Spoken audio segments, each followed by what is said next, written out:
Hello friends, ತಮಗೆಲ್ಲರಿಗೂ ಮತ್ತೊಮ್ಮೆ ನನ್ನ ಚಾನಲ್ಗೆ ಸುಸ್ವಾಗತ. ಈ ದಿನ ನಾವು 8ನೇ ತರಗತಿಯ ಭಾಗ ಒಂದು ಹೊಸ ಸಿಲೆಬಸ್ ಗಣಿತ ಪ್ರಕಾಶ ಈ ಒಂದು ವಿಷಯದಲ್ಲಿ ಮೊದಲನೇ ಪಾಠ ವರ್ಗ ಮತ್ತು ಘನಗಳಲ್ಲಿ.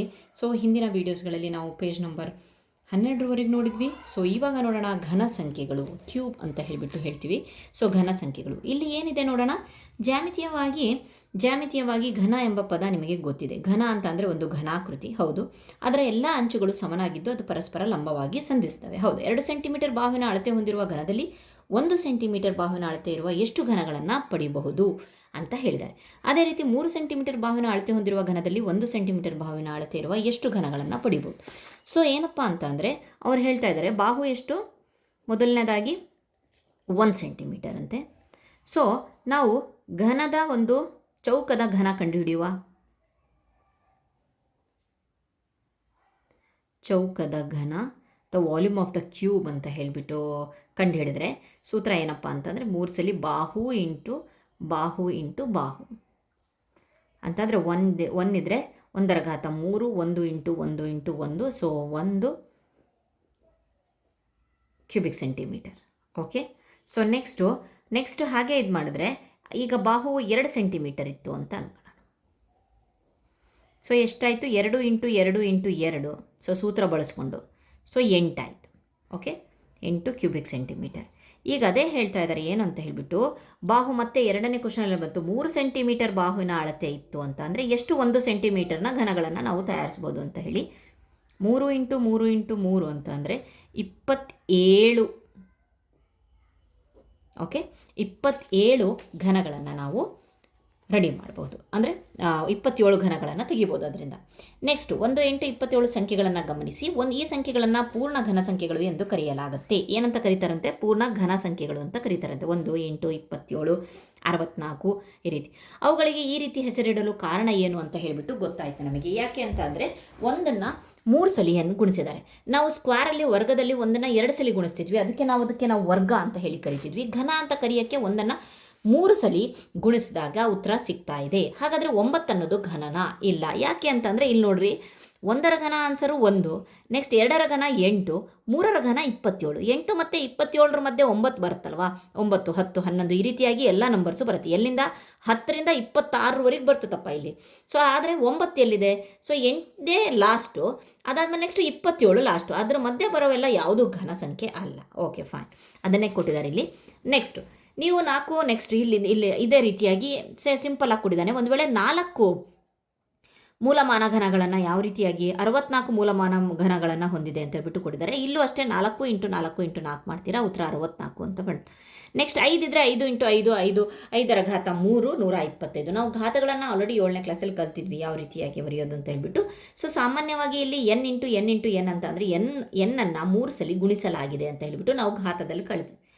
ಇದನ್ನೇ ನಾವು ಓದೋದು ಯಾವ ರೀತಿಯಾಗಿ ಸಿಂಪಲ್ ಆಗಿ ಅಂತ ಅಂದರೆ n ಕ್ಯೂಬ್ ಅಂತ ಹೇಳ್ತೀವಿ, ಅಥವಾ n ರ ಘಾತ 3 ಅಂತ ಹೇಳ್ತೀವಿ. Okay, fine.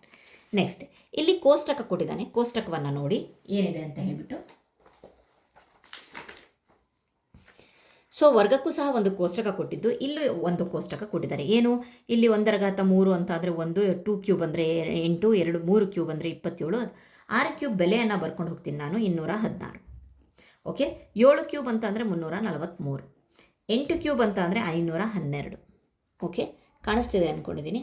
Okay, fine. Next 9 cube ಅಂತ ಅಂದರೆ 729, 10 ಕ್ಯೂಬ್ ಅಂತ ಅಂದರೆ 3 ಸಲ 0, 12 ಕ್ಯೂಬ್ ಅಂತ ಅಂದರೆ 1, 7, 28. ಏನಿದು? ಇದು ಯಾವ ರೀತಿಯಾಗಿ ನಿಮಗೆ ಸಿಕ್ಕಿದೆ ಅಂತ ಅಂದರೆ ಏನಿಲ್ಲ, 12 ಇಂಟು 12 ಇಂಟು 12 3 ಸಲ ಗುಣಿಸಿ.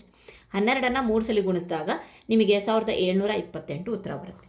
13, 14 ಕೊಟ್ಟಿದ್ದಾರೆ. 15 ಉತ್ತರ ನೀವು 15ನ್ನು 3 ಸಲ ಗುಣಿಸಿದಾಗ 3, 3, 75. ಓಕೆ, 4, 0, 9, 6. ನೆಕ್ಸ್ಟ್ ಲಾಸ್ಟಿಗೆ 20 ಕ್ಯೂಬನ್ನು 2ರದ್ದು 8, ಈ 0, 1, 2, 3. Okay, fine. 20 ಇಂಟು 20 ಇಂಟು 20 ಮಾಡಿದಾಗ ಎಷ್ಟಾಯಿತು ಅಂತ ಹೇಳಿ. ಫೈನ್. ನೀವು ಮೇಲಿನ ಕೋಷ್ಟಕದಲ್ಲಿ ಯಾವ ಮಾದರಿಯನ್ನು ಗಮನಿಸಿದ್ದೀರಾ? ಇಲ್ಲಿ ಕೋಷ್ಟಕ ನೋಡಿದಿರಲ್ವಾ? ನಾವು ನೋಡಬಹುದು, ವರ್ಗ ಸಂಖ್ಯೆಯನ್ನು ಮಾಡ್ತಾ ಇರುವಾಗ ನಾವು ಈ ರೀತಿಯಾಗಿ ನೋಡಿದ್ವಿ ಅಲ್ವಾ? ವರ್ಗ ಸಂಖ್ಯೆಯಲ್ಲಿ ನೋಡಿದಾಗ ಯಾವ ರೀತಿಯಾಗಿ ಮಾಡಿದ್ವಿ? 1 ಮತ್ತು 9ಇಂದ ಎಂಡಾದರೆ ಅದರ ಒಂದು ವರ್ಗ ಸಂಖ್ಯೆಯಲ್ಲಿ 1 ಬರುತ್ತೆ, 2 8 ಇದ್ದರೆ 4 ಬರುತ್ತೆ. ಈ ರೀತಿಯಾಗಿ ಒಂದು ಪ್ಯಾಟರ್ನನ್ನು ನೋಡಿದ್ವಿ ಅಲ್ವಾ? ವಿನ್ಯಾಸವನ್ನು ನೋಡಿದ್ವಿ. ಇಲ್ಲೂ ಒಂದಿದೆಯಾ? ಸೊ ಹೌದು ಇದೆ. ಏನಂತ ಹೇಳಿಬಿಟ್ಟು ಒಂದಿದ್ದಾಗ 1 ಬಂದಿದೆ, 2 ಇದ್ದಾಗ 8 ಬಂದಿದೆ, 3 ಇದ್ದಾಗ ಬಿಡಿ ಸ್ಥಾನದಲ್ಲಿ 7 ಬಂದಿದೆ. ಇಲ್ಲೂ ನೋಡ್ಬೋದು 3 ಇದ್ದಾಗ 7 ಬಂದಿದೆ, 4 ಇದ್ದಾಗ 4 ಇದೆ, 5 ಇದ್ದಾಗ 5 ಇದೆ, 6 ಇದ್ದಾಗ 6 ಇದೆ, 7 ಇದ್ದಾಗ 3 ಇದೆ. ನೋಡ್ಬೋದು 7 ಇದ್ದಾಗ 3, 7 ಇದ್ದಾಗ 3, 8 ಇದ್ದಾಗ 2 ಇದೆ. ಸೊ ಕೋಷ್ಟಕದಲ್ಲಿ ನೋಡ್ರಿ 2 2, 9 ಇದ್ದಾಗ 9 ಇದೆ, 0 ಇದ್ದಾಗ 0 ಇದೆ. ಸೊ ಇಲ್ಲಿ ಒಂದು ಮಾದರಿ ಇದೆ. ವರ್ಗ ಸಂಖ್ಯೆಯಲ್ಲಿ ಯಾವ ರೀತಿಯಾಗಿದೆಯೋ ಇದು ವೆರಿ ಇಂಪಾರ್ಟೆಂಟು, ಕರೆಕ್ಟಾಗಿ ಕೇಳಿಸ್ಕೊಳ್ಳಿ. ಸೊ ವರ್ಗ ಸಂಖ್ಯೆಯಲ್ಲಿ ಒಂದು ಮಾದರಿ ಇದೆ. 1 ಇದ್ದಾಗ 1 ಇದೆ, ಚೇಂಜ್ ಇಲ್ಲ. 4 ಚೇಂಜ್ ಇಲ್ಲ, 5 ಇದ್ದಾಗ ಚೇಂಜ್ ಇಲ್ಲ, 6 ಇದ್ದಾಗಲೂ ಚೇಂಜ್ ಇಲ್ಲ. ಸೇಮ್ ಮತ್ತೆ ಕೆಳಗಡೆ 9 ಇದ್ದಾಗ ಮತ್ತು 0 ಇದ್ದಾಗ ಚೇಂಜ್ ಇಲ್ಲ. ಸೊ ನಾವು ನೆನ್ಪಿಟ್ಕೊಳ್ಳೋದೇನು, 2 ಇದ್ದಾಗ 8 ಆಗುತ್ತೆ, 8 ಇದ್ದಾಗ 2 ಆಗುತ್ತೆ. ಓಕೆ, ವೈಸ್ ವರ್ಷ. 3 ಇದ್ದಾಗ 7 ಆಗುತ್ತೆ, 7 ಇದ್ದಾಗ 3. ಇದಿಷ್ಟು ನೆನ್ಪಿಟ್ಕೊಂಡ್ರೆ ಸಾಕು ಘನದಲ್ಲಿ. ಓಕೆ, ನೆಕ್ಸ್ಟ್ ಬರೋಣ. ಸೊ ನಮಗೆ ವರ್ಗ ಸಂಖ್ಯೆ 0, 1, 4, 5, 6, 9 ಮಾತ್ರ ಸಾಧ್ಯವಿರುವ ಕೊನೆಯ ಬಿಡಿ ಸಂಖ್ಯೆಗಳು.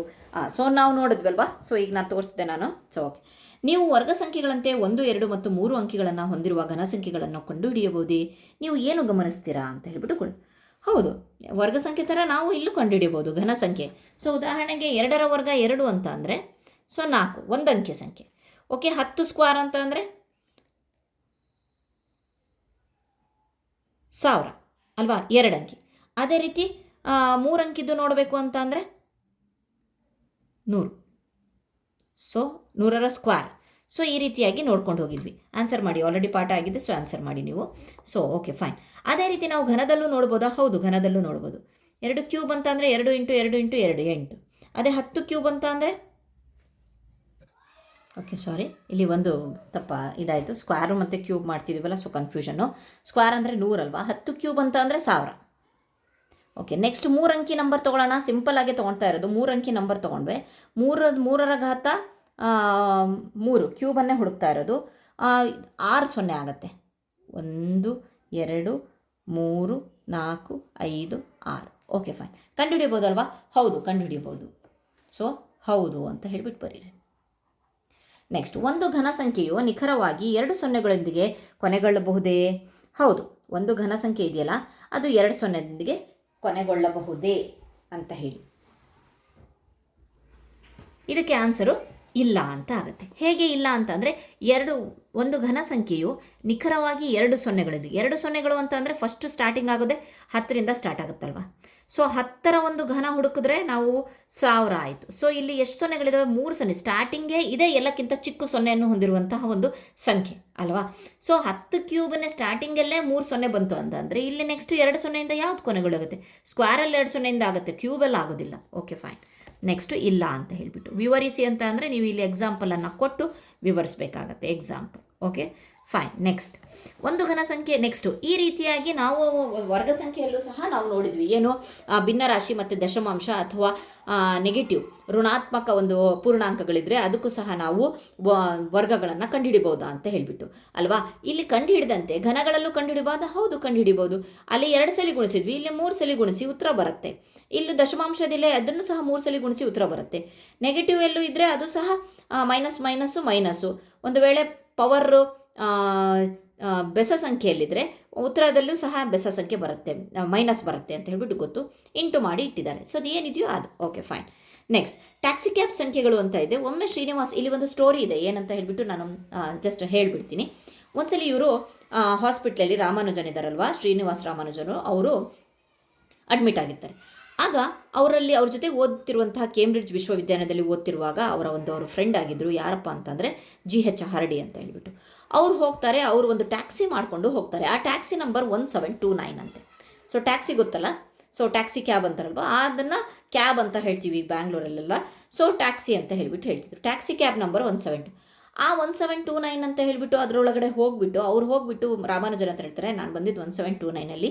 ಸೊ ಇದೊಂದು ಬೋರಿಂಗ್ ನಂಬರು ಅಥವಾ ಈ ನೀರಸ ನಂಬರು, ಮುಂದೆ ಏನು ಕೆಟ್ಟದು ಏನೂ ಆಗಲಿಲ್ಲ ಅಂದರೆ ಆಸ್ಪತ್ರೆಯಲ್ಲಿ ಇದ್ರಲ್ವ, ಹಾಗಾಗಿಬಿಟ್ಟು ಏನು ಕೆಟ್ಟ ಶಕುನ ಆಗಿಲ್ಲ ಅಂತಂದರೆ ಸಾಕು ಅಂತ ಹೇಳಿ. ಅಷ್ಟೊತ್ತಿಗೆ ರಾಮಾನುಜನ್ನು, ಸೊ ಇಲ್ಲ ಹಾರ್ಡಿ, ಅದು ತುಂಬ ಆಸಕ್ತಿದಾಯಕವಾದ ಸಂಖ್ಯೆ 1729 ಅನ್ನೋದು ಒಂದು ಸಲ ಅವ್ರು ಹೇಳಿಬಿಟ್ರು. ಏನು 1729 ಅನ್ನೋದು ಏನಪ್ಪ ಅಂತಂದರೆ ಇದು 2 ಘನಗಳ ಮೊತ್ತವಾಗಿ 2 ವಿಭಿನ್ನ ರೀತಿಯಲ್ಲಿ ವ್ಯಕ್ತಪಡಿಸಬಹುದಾದ ಒಂದು ಚಿಕ್ಕ ಸಂಖ್ಯೆ. ಒಂದು ಚಿಕ್ಕ ಸಂಖ್ಯೆ ಇದು, ಇದಕ್ಕಿಂತ ಚಿಕ್ಕ ಸಂಖ್ಯೆ ಯಾವುದು ಬರಲ್ಲ. ಎರಡು ಘನಗಳ ಒಂದು ಮೊತ್ತವಾಗಿ ಎರಡು ಭಿನ್ನ ರೀತಿಯಲ್ಲಿ ಬಳಸ್ತಾ ಇದ್ದಾರೆ. ಯಾವ ರೀತಿಯಾಗಿ ಅಂತಂದರೆ ಇಲ್ಲೇ ನೋಡ್ಬೋದು. 1 ಕ್ಯೂಬ್ ಅಂತ ಅಂದರೆ ಎಷ್ಟು, 1⁻³ ಅಂತ ಅಂದರೆ ಎಷ್ಟು, ಇಲ್ಲಿ ಬರೀತೀನಿ. 1 7 2 9 ಒಂದು ಟ್ಯಾಕ್ಸಿ ಕ್ಯಾಬ್ ಅಂತ ಅಂದರೆ 1 ಕ್ಯೂಬ್ 12 ಕ್ಯೂಬೇ ಅಂತ ಬಳಸ್ತೀನಿ ನಾನು. ಸೊ 1 ಕ್ಯೂಬ್ ಬೆಲೆ ಒಂದೇ, 12 ಕ್ಯೂಬ್ ಬೆಲೆ 1728. ಸೊ ನಮಗೆ ಈ ಒಂದು ಇದರೊಳಗಡೆ ಸಿಗತ್ತೆ. ಸೊ ಇದನ್ನು ನೆನ್ಪಿಟ್ಕೊಳ್ಳಿ. ಓಕೆ, ನೆಕ್ಸ್ಟ್ ಉತ್ತರ 1 7 29. ಓಕೆ, ಒಂದು ಮೆಥಡಲ್ಲಿ ಬಂತು. ಇನ್ನೊಂದು ಮೆಥಡಲ್ಲಿ ಅವರೇ ಕೊಟ್ಟಿದ್ದಾರೆ 9 ಕ್ಯೂಬ್ ಮತ್ತು 10 ಕ್ಯೂಬೆಲ್ಲೂ ಮಾಡ್ಬೋದಂತೆ. 9 ಕ್ಯೂಬ್ ಬೆಲೆ 729, 10 ಕ್ಯೂಬ್ ಬೆಲೆ 1000. ಸೊ ಮತ್ತಿದನ್ನೆರಡು ಕೂಡಿಸಿದಾಗ 1729 ಬಂತು. ಸೊ ಇಲ್ಲೇನು ಹೇಳ್ತಾ ಇದ್ದಾರೆ ಅಂತಂದರೆ ಎರಡು ಘನಗಳ ಮೊತ್ತವಾಗಿ ಎರಡು ವಿಭಿನ್ನ ರೀತಿಯಲ್ಲಿ ವ್ಯಕ್ತಪಡಿಸಬಹುದಾದ ಚಿಕ್ಕ ಸಂಖ್ಯೆ ಇದೆಯಲ್ಲ, ಅದೇ ಇದು ಟ್ಯಾಕ್ಸಿ ಕ್ಯಾಬ್ ನಂಬರ್. ಸೊ ಅದಕ್ಕೋಸ್ಕರ ಈ ನಂಬರ್ ಇದೆಯಲ್ಲ ಹಾರ್ಡಿ ರಾಮಾನುಜನ್ ಸಂಖ್ಯೆ ಅಂತ ಹೇಳ್ಬಿಟ್ಟು ಫೇಮಸ್ ಆಯಿತು. Okay fine. ನೆಕ್ಸ್ಟು ಅಷ್ಟೇ ಅಲ್ಲದೆ 1729 ನೆಕ್ಸ್ಟು 4000 ಈ ರೀತಿಯಾಗಿ ಈ ನಂಬರು ಮತ್ತು 13832 ಸಹ ಮುಂದಿನ ನೆಕ್ಸ್ಟು ಟ್ಯಾಕ್ಸಿ ಕ್ಯಾಬ್ ನಂಬರ್ ಆಗಿದೆ. ಸೊ ನೆಕ್ಸ್ಟ್ ಹಾಗೆ ನೋಡ್ತಾ ಹೋದರೆ ಎಲ್ಲಕ್ಕಿಂತ ಚಿಕ್ಕದಿದೆಯಲ್ಲ, ಅದಕ್ಕೋಸ್ಕರ ಚಿಕ್ಕ ನಂಬರ್ ಅಂತ ಇದನ್ನು ಹೇಳಿ. ಓಕೆ, ನೆಕ್ಸ್ಟ್ ಪ್ರತಿಯೊಂದನ್ನು ಎರಡು ಘನ ಸಂಖ್ಯೆಗಳ ಮೊತ್ತವಾಗಿ ವ್ಯಕ್ತಪಡಿಸಬಹುದಾದ ಎರಡು ವಿಧಾನಗಳನ್ನು ಪತ್ತೆ ಹಚ್ಚಿ. ಸೊ ಬನ್ನಿ ಪತ್ತೆ ಹಚ್ಚೋಣ. ಸೊ ಅಂದರೆ ಮಾಡೋಣ. ಸೊ ಯಾವುದು ಅದರೊಳಗಡೆ ಒಂದು ಸಿಂಪಲ್ ತೊಗೊಳ್ತೀನಿ. 4 1 0 4 ನೋಡೋಣ. ಇದರ ಒಂದು ಎರಡು ವಿಧಾನ ಅಂತೇಳಿ ನೋಡಿ. ಮೊದಲನೇ ವಿಧಾನ ಬಂತು, ಇಲ್ಲಿ ಎರಡನೇ ವಿಧಾನ ಬರಿತೀನಿ. ಮೊದಲನೇ ವಿಧಾನ ಬಂದುಬಿಟ್ಟು 2⁻³ 16⁻³ 2 ಕ್ಯೂಬ್ 16 ಕ್ಯೂಬ್. 2 ಕ್ಯೂಬ್ ಬೆಲೆ 8, 16 ಅಂತ ಅಂದರೆ 4096. ನೀವು ಮಾಡ್ಬೋದು, 16 × 16 × 16 ಮಾಡಿ ಸಿಗತ್ತೆ. ಸೊ ಬಂತು. ನೆಕ್ಸ್ಟ್ ಎರಡನೇ ಮೆಥಡಲ್ಲಿ 9 ಕ್ಯೂಬ್ 15 ಕ್ಯೂಬ್ ತೊಗೊಂಡ್ವಿ. ಓಕೆ, 9 ಕ್ಯೂಬ್ ಬೆಲೆ 729, 15 ಕ್ಯೂಬ್ 3375.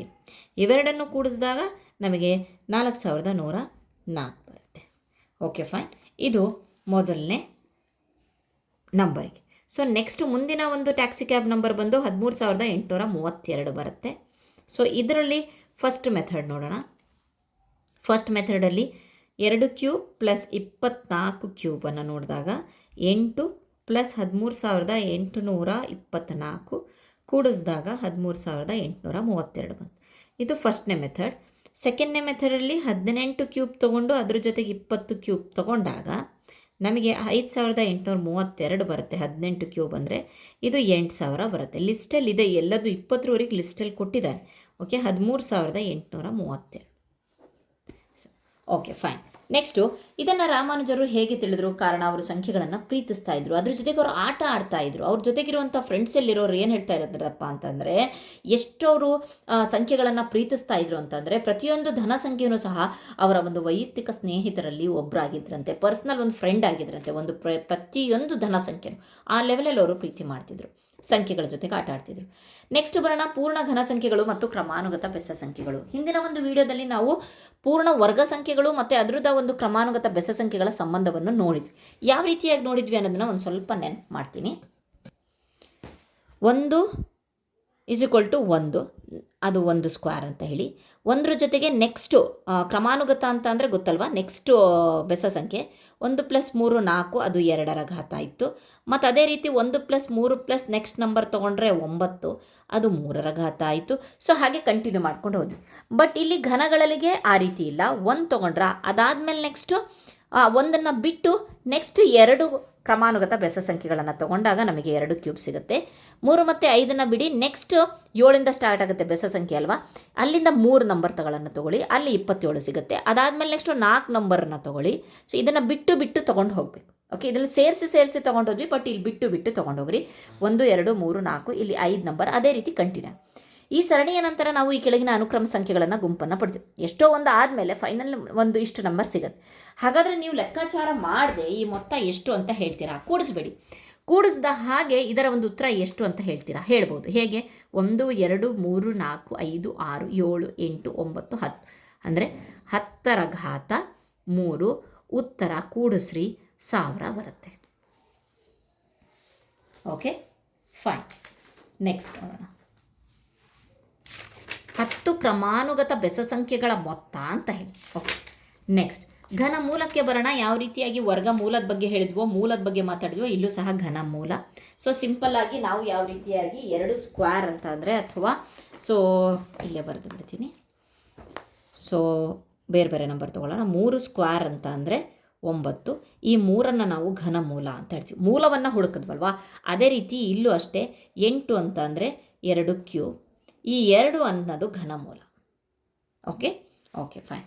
ಅದನ್ನು ನಾವು ಈ ರೀತಿಯಾಗಿ ಡಿನೋಟ್ ಮಾಡ್ತೀವಿ. ಯಾವ ರೀತಿಯಾಗಿ ಅಂತ ಅಂದರೆ 3 ಈ ರೀತಿ 3ರ ಘನಮೂಲ.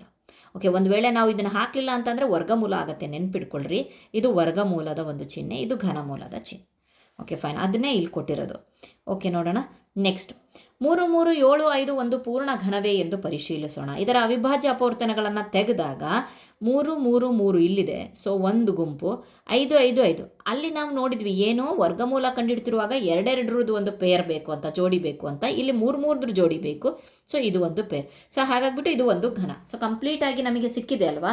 3ರ ಒಂದು ಗುಂಪು, 3 ಇರುವಂತಹ ಒಂದು ಗುಂಪು, 5 ಸಲ 3 ಸಲ ಇರುವಂತಹ ಒಂದು ಗುಂಪು. Okay fine.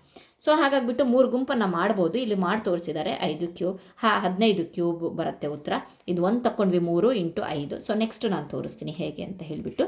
ನೆಕ್ಸ್ಟ್ 500 ಅನ್ನೋದು ಒಂದು ಪೂರ್ಣ ಸಂಖ್ಯೆನಾ ಅಂತ ಪೂರ್ಣ ಘನವೇ ಅಂತ ಹೇಳಿಕೊಟ್ಟಿದ್ದಾರೆ. ಸೊ ನಾವು ಮಾಡಬೇಕಾಗತ್ತೆ. 500 ಅಂತಂದರೆ 2 × 2 5. ಇಲ್ಲಿ 5ರ 3 ಇರುವಂಥ ಒಂದು ಗುಂಪು ಸಿಕ್ಕಿದೆ. ಸೊ ಒಂದು, ಬಟ್ ಇದಿಲ್ಲ. ಸೊ ಇನ್ನೊಂದು 2 ಮಿಸ್ಸಿಂಗ್ ಇದೆ. 2 × 2 × 2 ಬರಬೇಕಾಗಿತ್ತು, ಘನ ಅಲ್ವಾ. ಸೊ ಹಾಗಾಗ್ಬಿಟ್ಟು 3 ಸಲ ಬರಬೇಕಾಗಿತ್ತು, ಇಲ್ಲ. ಹಾಗಾಗ್ಬಿಟ್ಟು ಇಲ್ಲ ಅಂತ ಅಂದರೆ ಅದು ಒಂದು ಪೂರ್ಣ ಘನವೇ ಅಂತ ಅಂದರೆ ಇಲ್ಲ ಅಂತ ಬರುತ್ತೆ.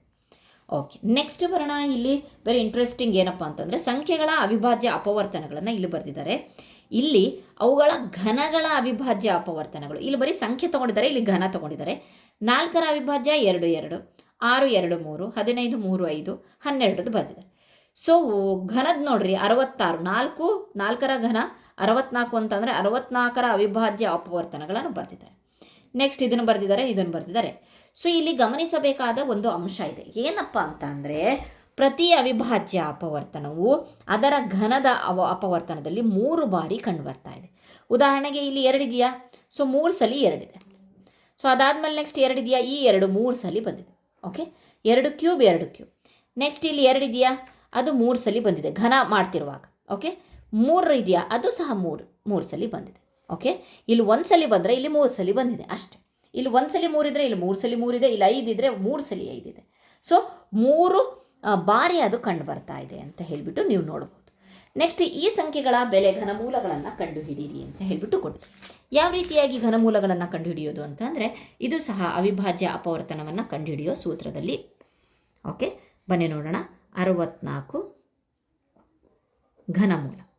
ಸೊ ಬನ್ನಿ 64ನ ನಾವೇನು ಮಾಡಬೇಕಪ್ಪ ಅಂತಂದರೆ ಇದರ ಪ್ರೈಮ್ ಫ್ಯಾಕ್ಟರೈಸೇಷನ್ ಅಥವಾ ಅವಿಭಾಜ್ಯ ಅಪವರ್ತನಗಳನ್ನು ಕಂಡುಹಿಡಬೇಕು. 2 3 6, 2 2 4, 2 1 2, 2 8 16, 2 2 8 16, 2 4 8, 2 2 4, 2 1 2. ಸೊ ಬನ್ನಿ, ಸೊ 2 × 2 × 2.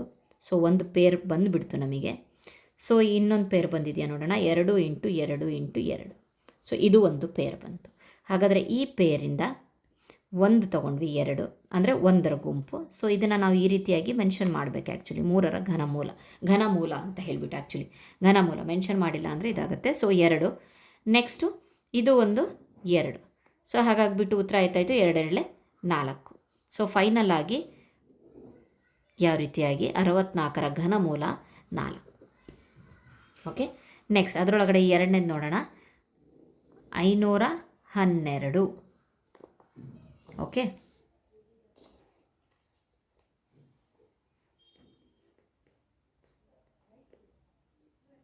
ಸೊ ಇದರ ಘನಮೂಲವನ್ನು ಕಂಡುಹಿಡಿಯಿರಿ ಅಂತ ಕೊಟ್ಟಿದ್ದಾರೆ. ಫೈನ್, ಇದನ್ನು ಸಹ ಫ್ಯಾಕ್ಟರೈಸೇಷನ್ ಮೆಥಡಲ್ಲೇ ಬರುತ್ತೆ. 512. ಸೊ ಎರಡನೇ ಮಗಿ, ಇದನ್ನು ಸಮಸಂಖ್ಯೆ ಆಗಿರೋದ್ರಿಂದ ಎರಡನೇ ಮಗಿ 256, ಮತ್ತೆ 128, 64, 30 ಕಾಣಿಸ್ತಾ ಇಲ್ಲ, ಸಾರಿ, 32, 2 16, 2 8, 2 4, 2 2, 2 1. ಸೊ ಇಲ್ಲಿ ಬರೆಯೋಣ ಏನಂತ ಹೇಳಿಬಿಟ್ಟು 512ರ ಘನಮೂಲ ಏನಪ್ಪ ಅಂದರೆ 1 2 3. ಓಕೆ 1 2 3. ಓಕೆ 1 2 3 ಅಂದರೆ 9 ಸಲ 2 ಇದೆ. ಫೈನ್. ಇದಕ್ಕೆ ಘನಮೂಲ ತೋರಿಸ್ಬೇಕು, ಆವಾಗಲೇ ಅದು ಆಗೋದು. 512. ಸೊ ಇದರ ಒಂದು ಸೇರಿ 2 ತೊಗೊಂಡೆ, ಇದರ ಒಂದು ಗ್ರೂಪನ್ನು 2 ತೊಗೊಂಡೆ, ಇದರಿಂದ 1 2 ತೊಗೊಂಡೆ. ಓಕೆ 2 2 4, 4 2 8. ಉತ್ತರ ಘನಮೂಲ, ಇದರ ಘನಮೂಲ 8. ಓಕೆ ನೆಕ್ಸ್ಟ್ ನೋಡೋಣ. 3ನೇ ಸಂಖ್ಯೆ 729ರ ಘನಮೂಲವನ್ನು ಕಂಡುಹಿಡಿಯಿರಿ ಅಂತ ಹೇಳಿ ಕೊಟ್ಟಿದ್ದಾರೆ. 729. ಸೊ ಬೆಸ ಸಂಖ್ಯೆ ಇದೆ, 3ರಿಂದ ಸ್ಟಾರ್ಟ್ ಮಾಡ್ಕೊಳ್ಳೋಣ. 3 2 3 4 12 3 3 9 3 8 24 3 1 3 3 2 6 3 7 21 3 9 27 3 1 3 3 9 3 1 3. ಓಕೆ ಇಲ್ಲೇ ನೋಡಿಬಿಡ್ಬೋದು, ಏನು 3ರ ಒಂದು ಇದೆಯಾ, ಇದಿಷ್ಟು ಸೇರಿಸಿ 1, ಇದಿಷ್ಟು ಸೇರಿಸಿ 1. ಓಕೆ ಹಾಗಾದರೆ ಸಿಕ್ತು ನಮಗೆ.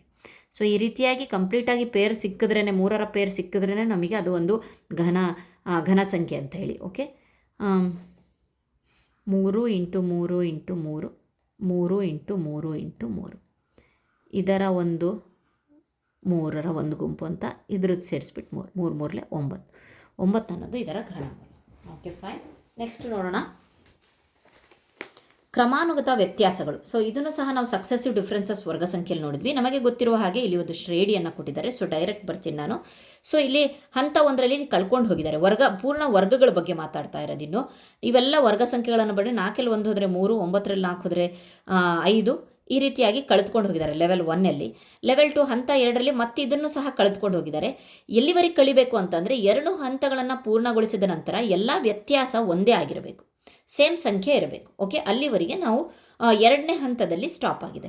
2ನೇ ಹಂತದಲ್ಲಿ ಪೂರ್ಣ ವರ್ಗ ಸಂಖ್ಯೆಗಳಲ್ಲಿ 2ನೇ ಹಂತದಲ್ಲಿ ನಮಗೆ ಸೇಮ್ ನಂಬರ್ ಬಂದಿದೆ. ನೆಕ್ಸ್ಟ್ ಅದೇ ನಾವು ಬಂದುಬಿಟ್ಟು ಸೊ ನಾವು ಈಗ ವರ್ಗ ಸಂಖ್ಯೆಗೆ ಬಂದರೆ 1 8 27 64 125 216. ಇಲ್ಲಿ ಪ್ಲೇಸ್ ಇಲ್ಲ, ಅದಕ್ಕೋಸ್ಕರ ಬರ್ಕೊತಿದ್ದೀನಿ.